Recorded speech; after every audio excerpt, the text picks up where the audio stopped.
Hello students, how are you? In the previous class we have discussed the concept of we have discussed the short questions and MCQ, the concept related to the forms of business organization.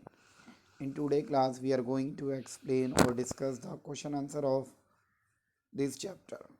For the first one is, what do you understand by sole proprietorship? Explain its merits and demerits or limitations. तो you in this you have to define the sole proprietorship. पता ही आपको sole proprietorship क्या होती है? Which is own manage and controlled by an individual and who receive all profit and bear the all risk. इसमें इसकी merits लिखनी है. The long answer not should be more than 200 words. तो quick decision making होता है, easy formation और closure होता है क्योंकि लीगल फॉर्मेलिटीज़ की जरूरत नहीं होती. सेंस ऑफ एकम्प्लिशमेंट होता है क्योंकि जब वो पर्सनल सेटिस्फेक्शन होता है तो उसमें काम करने की सेंस भी जाती है और कॉन्फिडेंस भी ज़्यादा होता है. डायरेक्ट इंसेंटिव्स, इसमें सोल प्रोप्राइटरशिप को क्या मिलते हैं?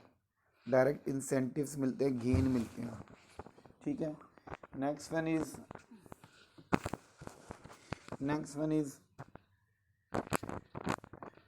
Limitations of sole proprietorships. Sole proprietorships की लिमिटेशंस क्या क्या हैं स्टूडेंट्स? सोल प्रोप्राइटरशिप्स की लिमिटेशंस क्या क्या हैं? सोल प्रोप्राइटर्स की अगर हम लिमिटेशंस की बात करें तो सबसे पहले लिमिटेशंस हमारी आती हैं स्टूडेंट्स. लिमिटेड रिसोर्सेज हैं. रिसोर्सेज बहुत लिमिटेड हैं क्योंकि एक सिंगल पर्सन एक लिमिटेड रिसोर्स तक ही अपनी गुड्स और सर्विसेज को इकट्ठा कर सकता है. ठीक है. फिर लिमिटेड लाइफ है. बिजनेस कंसर्न्स की लिमिटेड लाइफ है. ठीक है. प्रोप्राइटरशिप्स की आइज़ में या उनकी आइज़ में या डेथ, इंसॉल्वेंसी और इलनेस भी उसके बाद उनकी लाइफ क्या हो जाती है? ख़त्म हो जाती है. क्योंकि इंडिविजुअल अगर डेथ हो गई तो बिज़नेस ख़त्म, ऑर्गेनाइजेशन बंद. जबकि ऐसा कंपनी में नहीं होता, कोऑपरेटिव सोसाइटीज़ में नहीं होता. Is that clear students? Next one is unlimited liabilities. अगर बिजनेस फेल हो जाता है तो क्रेडिटर्स कहाँ से रिकवरी कर सकते हैं? वो उसके बल्कि उसके पर्सनल असेट्स में. बार बार बता रहा हूँ, लिमिटेड लाइबिलिटी और अनलिमिटेड लाइबिलिटी का मीनिंग क्या है. Limited managerial abilities. अब जब बिजनेस एक लिमिटेड साइज में होगा, एक सिंगल पर्सन होगा, तो मैनेजरियल एबिलिटीज़ भी क्या होंगी? कम होंगी. तो that's why this is also problem. Next one है, why is partnership consider by some to relatively unpopular form of business ownership. Explain the merits and demerits of partnership. क्यों पार्टनरशिप या जो वो अनपॉपुलर फॉर्म ऑफ बिजनेस है? क्योंकि उसकी कुछ limitations हैं जिसमें unlimited liability, limited resource, possibilities. Means जब उसने उसकी लिमिटेशंस के बारे में बात की है, उसने पूछा अनपॉपुलर क्यों है, तो हमें सिंपल सी बात है, हमें किस पे जाना है स्टूडेंट्स? हमें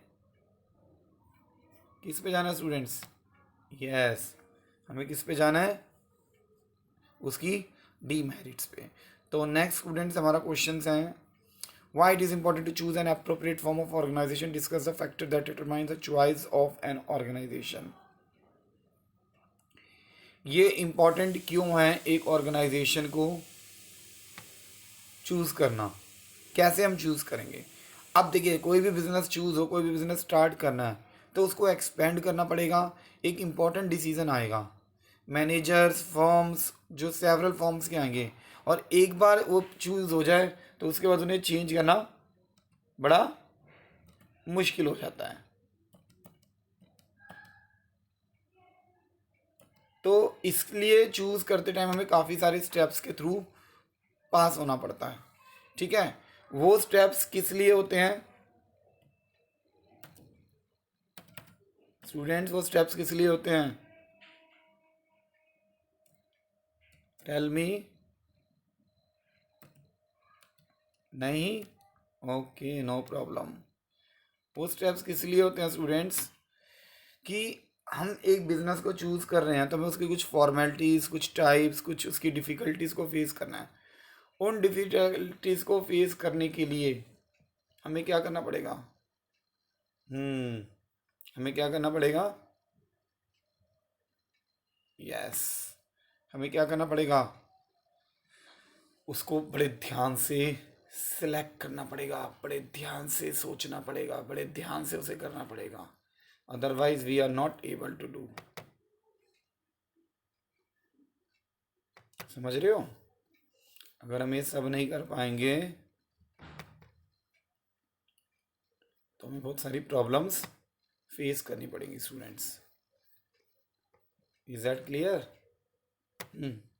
अब उसमें सबसे पहले क्या आता है हमारा, cost and ease of starting a business. एक बिजनेस को स्टार्ट करने के लिए कोस्ट वगैरह, ये सारी बातों का ध्यान देना है स्टूडेंट्स, देना है ना। फिर कोस्ट के बाद हम किस पे करेंगे अटेंशन?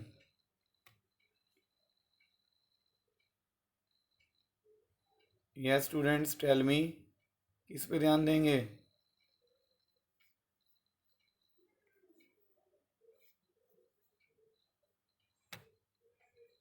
किस पे ध्यान देंगे स्टूडेंट्स हम?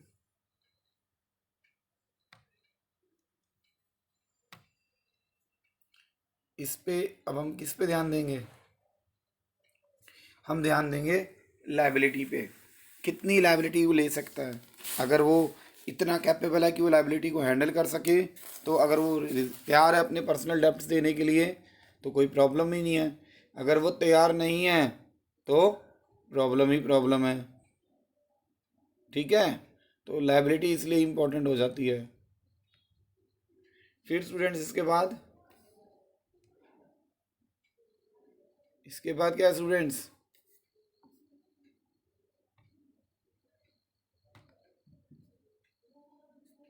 लाइबिलिटी के बाद कौन सा था? कंटिन्यूटी।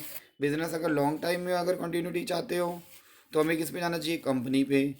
अगर लॉन्ग टाइम की कंटिन्यूटी नहीं चाहते तो सोल प्रोप्राइटरशिप और partnership. Managerial ability, managerial ability चाहते हो, अच्छे एक्सपर्टाइज चाहते हो, तो you have to go for the partnership, you may go for the company. But if you don't want any this such things then you can go for the sole proprietorship.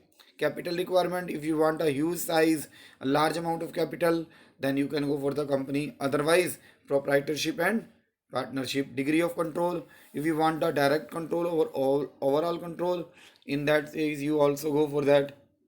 उस case में भी क्या कर सकते हो आप? जा सकते हो ना, नहीं तो क्या होगा?